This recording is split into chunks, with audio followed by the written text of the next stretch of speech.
Hello everyone, welcome back to Practice Like a Pro. So, we're going to learn a really annoying warm-up spider exercise. Now, I can hear everybody groaning at the back.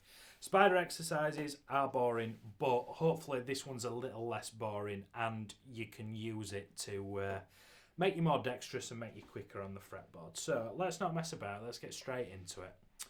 So, all we're going to do is literally the reverse. I call this the twisty spider. So what we're going to do is we're going to go 1, 2, 3, 4 on the low E string. Then when we get to the next string, you're going to go 4, 3, 2, 1. So let me come up close. So down and up picking. Turn that down just a little bit. Down and up picking all 4 fingers. Can you see that little switch I did with my pinky? That's the kind of thing we're practicing. And then when we get to the D string, you're going to come down 1, 2, 3, 4. 4, 3, 2, 1 on the G.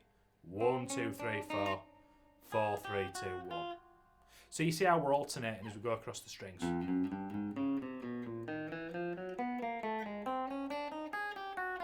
You know, a lot of students watch me play and go, how are you so precise? It's because I do these exercises a lot.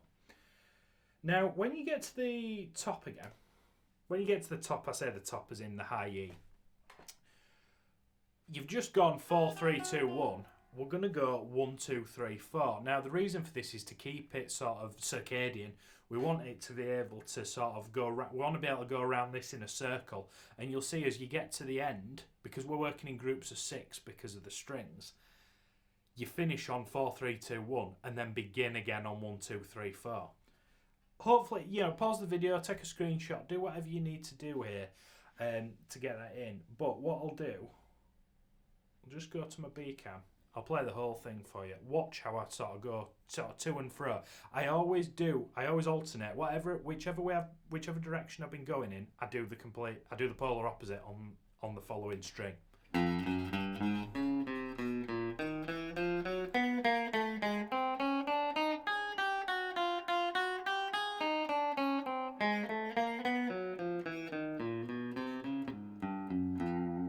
And what I like about this exercise, while I'm waffling, there's another one on the 5th fret. If you're struggling for reach, maybe start here and gradually kind of work your way down.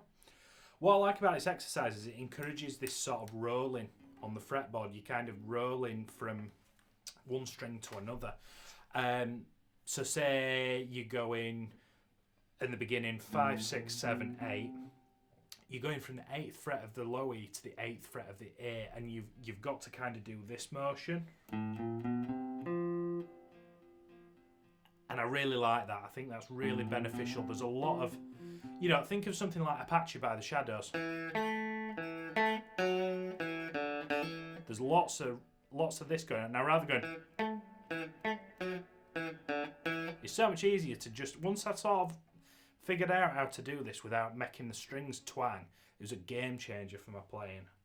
I'll put that back on for you. I'm playing it wrong, see?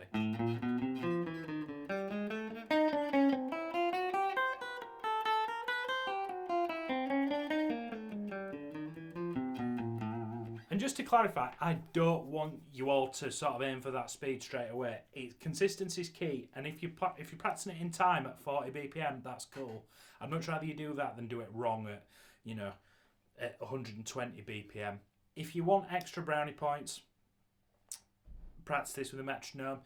I've listed it in quavers. You could do it in crotchets, quavers, semi-quavers, at various speeds. It's entirely up to you, really. But the whole idea is getting you to do it without you dying of boredom. That's the top and bottom of it. There's in my experience as a guitar teacher of over 10 years, that is the best way to get the sort of muscle memory and the mechanics down of how to play cleanly. But nobody enjoys that because it's boring. And the amount of time I've spent doing this, and you can see by how quickly I can go through it, it's, you know, and most mornings this is what I'll do over my coffee. I'll just not for ages, but just kind of fingers, guitar, fingers. It's just that sort of, I sort of think of it as like I'm waking up having my cup of coffee, I'm waking my fingers up as well.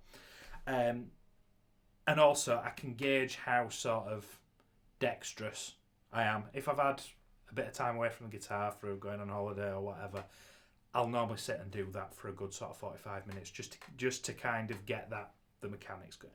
Anyway, I've waffled quite a lot, but it could be that pattern, it could be another pattern. Whatever works for you, just do it.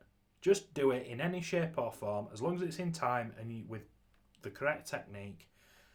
It's going to benefit you playing massively. And you're lapping everybody on the couch that's not doing it. Okay? So, let me know what you thought of today's lesson in the comments. Have a great week. I'll see you next week for another lesson. Keep practicing like a pro. Cheers.